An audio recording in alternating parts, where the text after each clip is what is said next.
پانی میں 24 minute 33 second سانس روکنے کا عالمی ریکارڈ بنا لیا گیا۔ یہ ریکارڈ بنانے والے کا تعلق کس ملک سے ہے؟ آئیے جانتے ہیں۔ لندن NNI کی رپورٹ کے مطابق کروشیا سے تعلق رکھنے والے ایک غوطہ خور نے پانی میں سانس روک کر رکھنے کا عالمی ریکارڈ توڑ دیا، اور یہ ریکارڈ اس نے اپنا ہی بنایا ہوا ریکارڈ دوبارہ سے توڑا ہے۔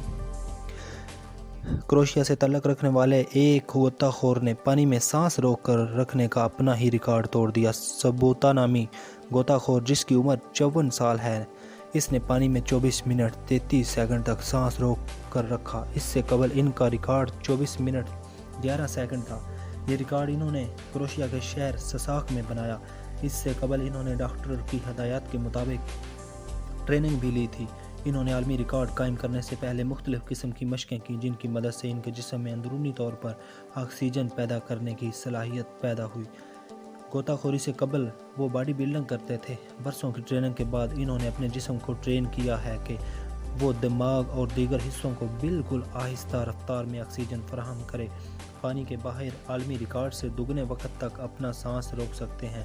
انہوں نے کہا، مجھے معلوم تھا کہ یہ ایک خطرناک کام ہے، تاہم میں چاہتا تھا کہ اپنا ہی ریکارڈ توڑ دوں۔ انہوں نے یہ خطرہ اس لیے بھی مول لیا اپنے علاقے کے لیے کچھ فنڈ جمع کر سکیں، جو گزشتہ سال دسمبر میں زلزلے سے متاثر ہوا تھا۔ پانی میں غوطہ لگانے سے قبل انہوں نے کہا، میں ڈاکٹر کی ہدایات کے مطابق اپنی طرف سے بہترین کرنے جا رہا ہوں، اور یہ آپ لوگوں کی مدد سے ممکن ہوا۔